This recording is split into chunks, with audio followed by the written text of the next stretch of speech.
भावना। Hello दोस्तों, स्वागत है आपका मेरे एक नए व्लॉग में। तो अभी मैं शॉप से घर को आई हूँ। तो टाइम जो हो गया है वो 1 बज चुका है और यहाँ पर मेरे बच्चों की तैयारी चल रही है कुछ ऐसी। तो आज क्या है अभी बच्चे बताएंगे। क्या है गौरव? गौरव आज क्या है? बर्थडे है। आज क्या? Happy mother's day. अरे happy mother's day, happy mother's day mummy. तो ये था दोस्तों, ये बच्चे को पता नहीं था, भूल गया था। तो यहाँ पर ये तैयारियां कर रखी है इन्होंने। तो चलिए सेलिब्रेट करते हैं। तो पार्टी के बाद किया हमने रेस्ट और सुबह सुबह जल्दी से उठ के हमने निकलना था अपने एक नए सफर की तरफ को। मैं और भावना जा रहे थे केदारनाथ मंदिर। तो एक सुंदर से सफर की तरफ हम निकल चुके थे, रास्ते में एंजॉय करते हुए, और पहुंच गए थे हरिद्वार। बाबा केदारनाथ धाम की इतनी सारी रीलें देखने के बाद कभी हाँ कभी ना कहते कहते आखिर हम तैयार हो ही गए थे जाने के लिए।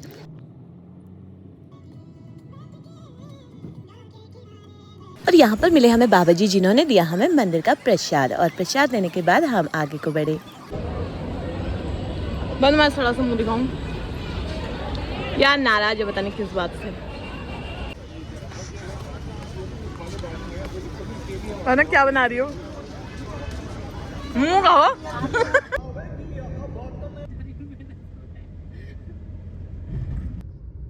तो फाइनली जाके रुके हम एक जगह पे जहाँ हमारे साथ में जो आए थे वो लेके आए थे घर से खाना, और यहाँ पर बैठ के हमने खाना खाया और इसके बाद हम बढ़े आगे की तरफ को।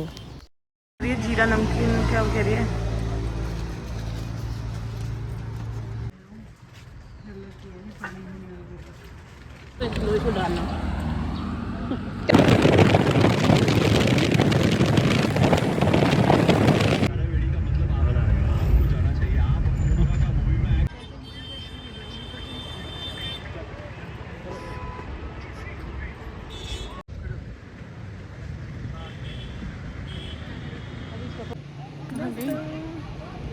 गंगा कहाँ गई?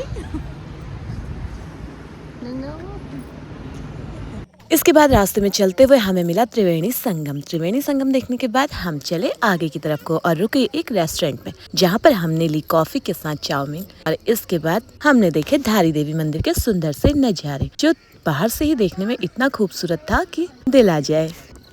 क्योंकि हो चुकी थी काफ़ी रात, इसलिए हमने प्लान बनाया कि धारी देवी के दर्शन हम करेंगे आते हुए, और अभी हम चल रहे थे आगे की तरफ को रेस्ट करने के लिए, ढूंढते हुए एक सुंदर सा होटल। तो वो भी हमें फाइनली मिल चुका था और हम पहुंच गए थे अपनी लोकेशन में।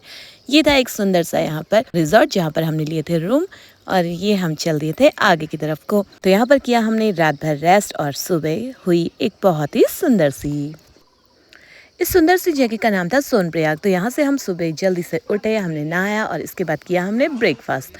तो अच्छे से ब्रेकफास्ट के बाद हम निकले अपने आगे की सफ़र की तरफ को, और पहुँच गए थे उस जगह पे जहाँ के बारे में हमने सोचा भी नहीं था।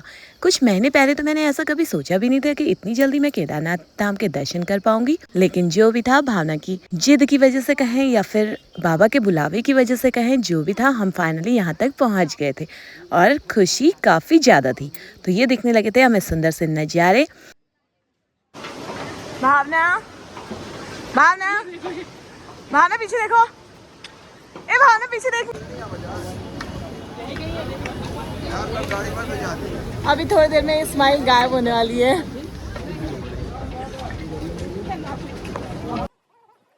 हम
फाइनली दिल को मिला सुकून, क्योंकि हम पहुंच गए थे फाइनली मंदिर में और यहाँ पर से कुछ ही कदमों पर हमारे बाबा का मंदिर था।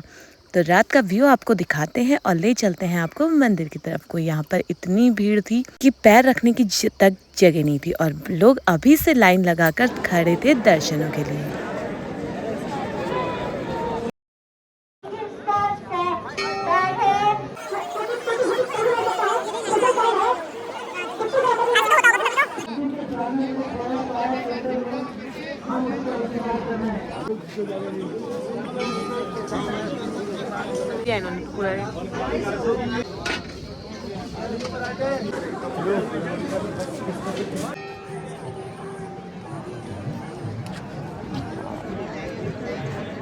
तो इसके बाद किया हमने डिनर। भावना चली गई थी रेस्ट करने, लेकिन मन नहीं लग रहा था अंदर, तो इसलिए मैं वापस लौट आई थी मंदिर की तरफ को। तो भावना को वापस रूम में छोड़ने के बाद मैं वापस आ गई थी मंदिर की तरफ को और इसके बाद मैंने दर्शन किए भीमशिला के और बहुत सारे आसपास की जगहों के। तो चलिए आपको भी दिखाते हैं साथ साथ में। तो मेरी विश तो हमेशा से यही रहती है कि हर इंसान अपनी लाइफ में खुश रहे। कुछ चीजों का सॉल्यूशन पैसा होता है तो कुछ चीजों का सॉल्यूशन परिवार और अपने दोस्त होते हैं, लेकिन कुछ अपने कर्म होते हैं और कुछ होती हैं दुआएं। और मेरी दुआओं में हमेशा यही रहता है कि हर इंसान स्वस्थ रहे और उसकी जिंदगी में खुशियां रहे। तो हर चीज अपनी जगह पे इम्पोर्टेंट होती है। तो मैंने मांगा बाबा जी से कि बाबा सबकी जिंदगी खुशियों से भर दे, क्योंकि जो लिखा हुआ है वो तो हमारे पैदा होते ही लिख दिया जाता है। तो इसके बाद लेट नाइट मैं भी गई रूम की तरफ को और किया रेस्ट। तो मिलेंगे आपसे अगले ब्लॉग में और दिखा कराएंगे आपको बाबा केदारनाथ के मंदिर के दर्शन और कितनी भीड़ में हमने दर्शन किए और कैसे दर्शन हुए ये आपको बताएंगे अगले ब्लॉग में। तो मिलते हैं आपसे अगले ब्लॉग में, तब तक के लिए स्वस्थ रहिए, मस्त रहिए और हमारे साथ बने रहिए। चैनल पर नए हैं तो चैनल को सब्सक्राइब कर दीजिए, वीडियो को लाइक कर दीजिए।